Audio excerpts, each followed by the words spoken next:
Hello, everyone. Welcome back.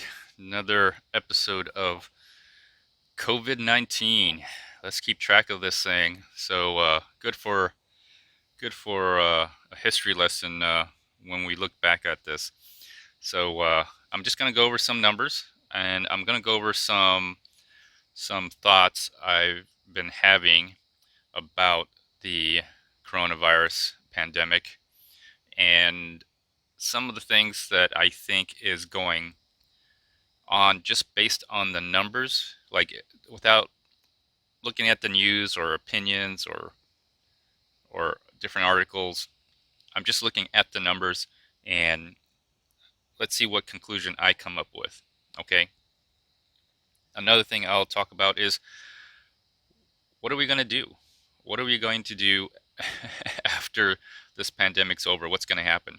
So this episode, I think I'll call this episode Mask Up, Virus Down, because we need to mask up so the virus can go down.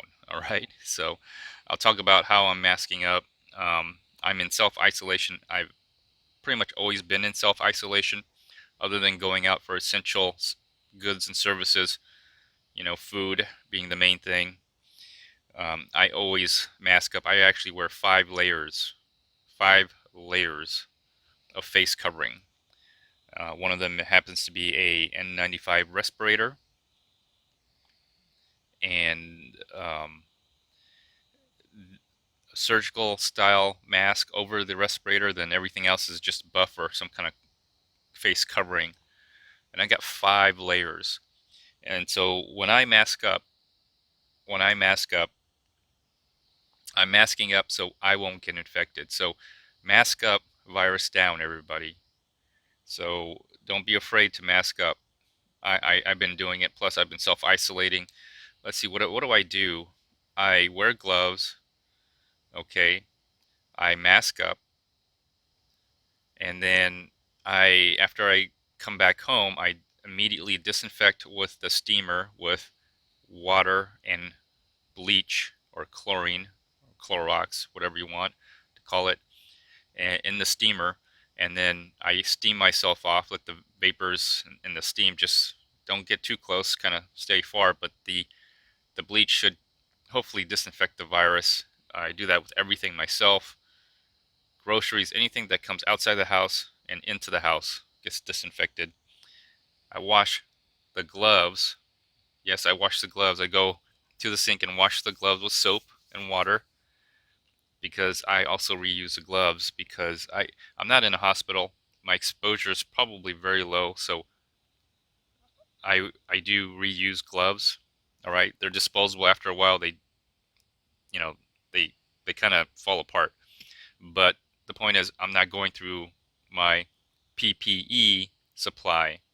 All right, I want to make it last as long as I can because let's face it, PPE supply is in high demand and hard to get most of the time.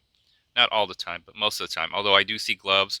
Gloves aren't really important. It's the mask, especially the N95 mask, and the ones with the respirators are really hard to get. Those have been those have been mainly reserved for frontline workers.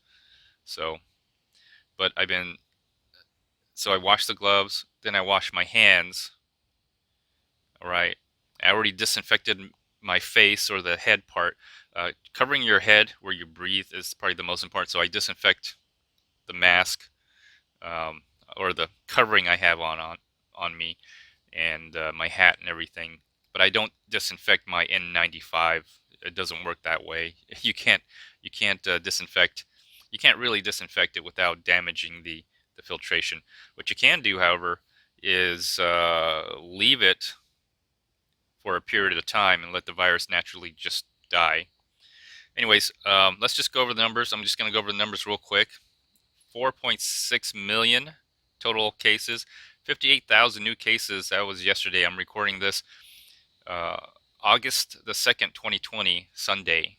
All right. And these numbers are for August 1st, yesterday, or probably even the day before that. 154,000 deaths, with almost 1,100 total deaths today. I'm just rounding the numbers. So the death seems to be catching up to the infections. Infections peaked out. This is the peak right here. Looks like this was the peak right here. And I've noticed the protest, the rioting has definitely subsided. It's kind of interesting that those events have subsided, and now you're seeing a decline in infections. So I think there's a very strong correlation to the protests and riots and the increase in infections, and now we're seeing the protests and riots subsiding, and now you're seeing the infections subsiding. So I think there is a correlation. Social gathering is the main correlating factor. Okay, let's take a look. California has overtaken New York. Florida is overtaken New York. Texas is overtaken New York. I'm in Texas, unfortunately. Georgia is in a very distant one, two, three, four, fifth place. But they're getting 3,000 infections here. Illinois, 1,000. Arizona, almost 3,000. So you're starting to see the slow spread of the virus. Very slow spread. Let's take a look at the deaths here. Now these have been revised. I don't remember these numbers from my last episode, my last video, but it looks like the deaths are catching up. But for the amount of people who are getting confirmed cases, I would suspect 5 to 6,000 people dying. Maybe we'll get there. Time will tell. Time will tell. All right, so let's just go into this site here, and I've got it for July 29th. These are cases by counties on July 29th, and you're looking at sort of like a heat map sort of thing here. And again, where you see large populations, and from here, East Coast, East Coast, East Coast to the Mid-East,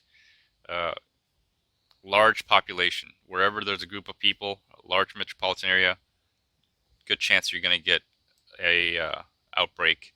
You can see that San Francisco, Washington, Portland area. This is Denver, Utah. What is this? Boise or something? You see all throughout California, parts of Nevada, Las Vegas right here, Phoenix, and then of course Dallas. Dallas is right here. Florida's got it really bad. And I think a lot of the reasoning is because the weather is nice and people want to get out, and so they're socially gathering through protests, going out, whatever it may be. They're not taking it serious. Mask up, virus down. They need to mask up. You need to mask up. Let's have a look at the IMHE numbers, and let's have a look here. So there is different projections, and the green line is if you mask.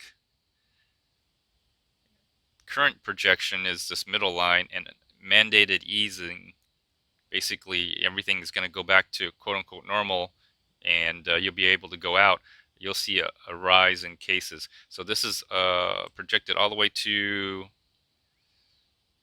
November 1st, and yes, I think we're going to see a second wave in the winter. This was the first wave of death, and now you're going to go see the second wave, and this is pointing up. It's going to go up higher than the first wave, in my opinion, in my honest opinion. Okay. Anyways, please wear a mask. And my final thoughts is, after the pandemic is over, we get a vaccine, the virus kind of mutates to a very less deadly variant. I think we're going to have an economic boom. A lot of people have died. A lot of people have been jobless. A lot of pent-up demand to build the economy again.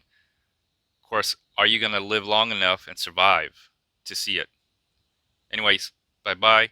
Like, share, subscribe, and see you all next week.